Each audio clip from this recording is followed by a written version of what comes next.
YouTube, what's the vibes, y'all? Welcome to another episode of Off the Dribble. I'm Rockiano. If you see my channel before, you already know my vibes. I like to get straight to it, so let's do it. I haven't uploaded a video in a while, just getting back from Tulum, Mexico. Had a little birthday getaway, but we getting straight back to work. Today, I want to talk about the current top 10 most exciting NBA players to watch today. Of course, we love to see defense first, but I don't know about y'all. This is basketball. I like to see people get buckets. At number 10, I got Giannis. He ain't got a deep bag of moves, but to average 30 without a jump shot is pretty difficult to do in the NBA. If he had one, he might average 40, because he's not afraid to take those shots. The mechanics just ain't there once he built up all that muscle. The same thing happened with Russell Westbrook. It was hard for him to make that mid-range shot. It was a little more difficult with all that muscle mass. Maybe if Giannis trimmed down a little bit, that might come back, but he's averaged 30 for the last 3 seasons, and he's also averaged 30 in the 2019-2020 season as well. So it's tough to do that. He's really exciting for me to watch because he's a two-way player, but I'm going to make another video on that for a later date.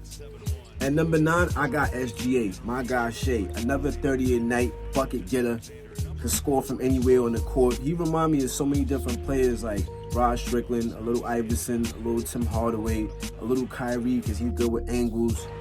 He's not afraid to take the big shot in big moments. Top 5 in NBA voting 2 years in a row, average 32 years in a row, and he's good on defense. Like, he's another one of them two-way players I'm gonna make a video about. You know what I mean? If he can just make a deep playoff run, get on a few more first NBA teams and MVP or two, he's gonna be up there in the top 5 in the NBA. He definitely got the talent for it. At number 8, I got LeBron James, a man that needs no introduction, but number 1 on the NBA all-time scoring list. At 39 years old, still averaging 25.7 rebounds and 8 assists. That's crazy. You know what I mean? He still got it. That recent triple-double against Golden State, 36 points, 20 rebounds, and 12 assists. It's crazy. To do that at 39, you gotta salute that man. You know what I mean? He does that dunk on Paul George. Crazy. He still must see TV, I must say. He's still strong as hell going to that rim. You got that fadeaway, the corner 3, the way his playmaking and IQ is still on point. He still must see TV, man. You know what I mean? In my opinion, he doesn't need another ring to solidify his career. He's on the basketball Mount Rushmore with Kareem, MJ, Wilt, and him. You know what I mean? You would put that in whatever order you want. That's a debate for another day. I'm actually tired of it. I feel like every era just has their goals. At number 7, I got my guy Jayson Tatum. Boy, different.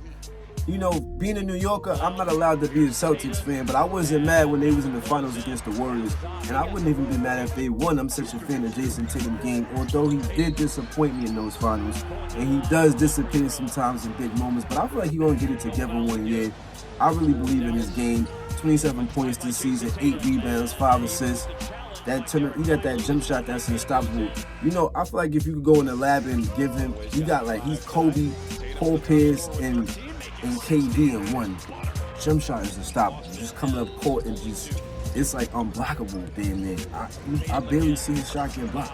His game is very smooth. Yo, if they had to give Jaylen Brown 304, best believe they're gonna have to get his boy 350 to keep him.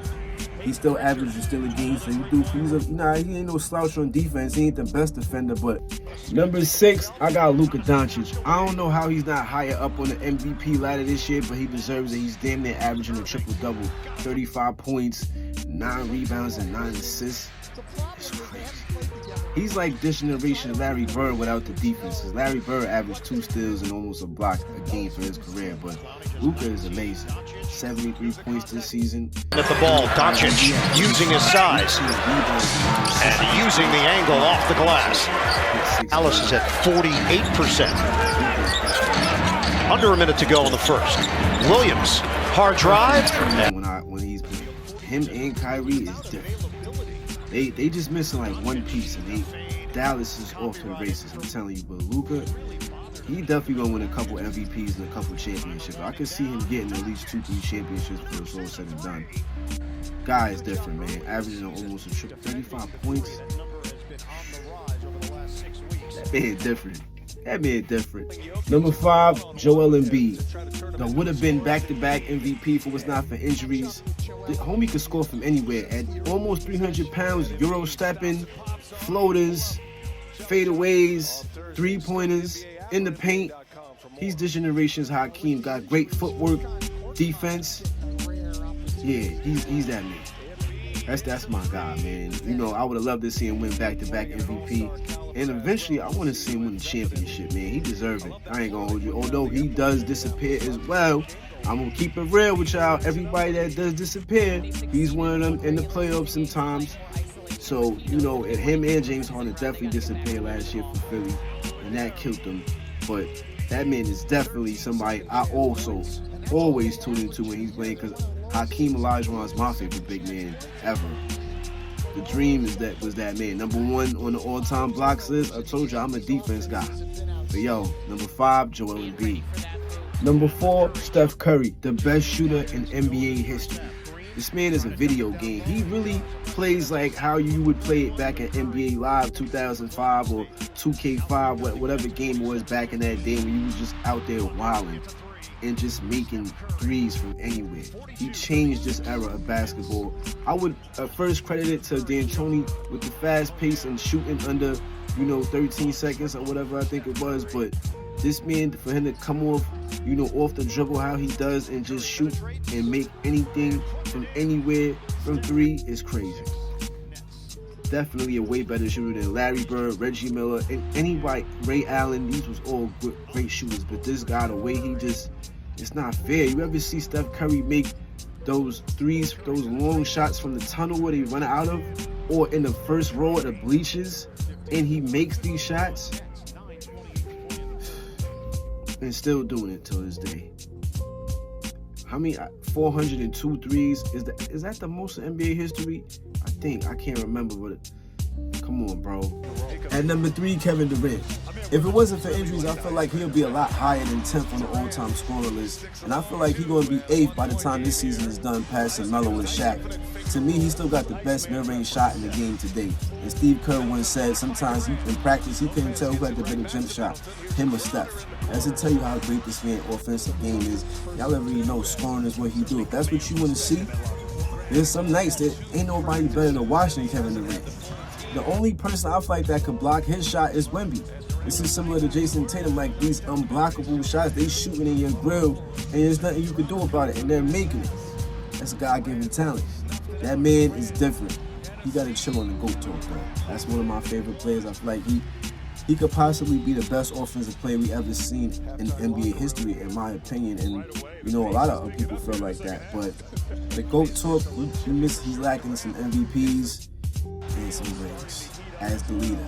He got to do that before he could, be in the GOAT conversation. But I got KD at 3 as the most, entertaining.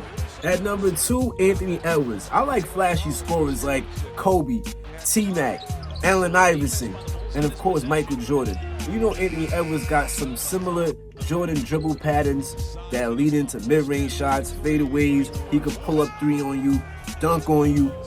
That kid is amazing. Like, I ain't gonna lie, he's becoming my favorite player in the league. He's definitely got the potential to be, after Mike, Kobe, and D Wade as, the best shooting guard on the list. He might even could pass D Wade. I ain't gonna hold it. Can he pass Kobe and Mike? That's yet to be seen, but I feel like it's only a matter of time before he's high up on the MVP, votes. And that kid is different, man. I seen him play live a couple weeks ago, and he's very entertaining, man. I like to see people getting dunked on. He's somebody that can do that, so Anthony Edwards at number 2. Number 1 is controversial. For me, it's Kyrie Irving. When he is playing, nobody got a deeper bag in NBA history than Uncle Drew. Only thing missing is that he ain't 6'6" dunking on everybody, but you can catch some very nice alleys. The angles that this man makes a layup off the glass is amazing. His footwork, his float game, handle. It's like Allen Iverson and his godfather Rod Strickland in one, but better. He got Kobe Bryant footwork. He got a post game. He got the mid-range, fadeaway, pull up 3. He's on the 50-40-90 club. The only thing keeping him from being a scoring champion is that he got so many injuries. But other than that, dude is prime time TV when it comes to scoring. When he was in Brooklyn, I probably went to like 20 games because I had to go see my boy play. Iverson is the reason why I got so many tattoos, and I love basketball players that got a crazy handle, like Allen Iverson, Jamal Crawford, Tim Hardaway, Penny Hardaway. Them guards that got them skills, man. Kyrie #1. Argue with your mom. But yo, listen, let me know what y'all think about my list down in the comments. Listen, Jokic is an honorable mention. He does great things on the court. It's just not as exciting the way he does it. It's like Tim Duncan. He's great, but it wasn't that exciting, but he's great. Let me know what y'all think down in the comments, man. I'm Rockiano. This is Off the Dribble. Yo, I'm out.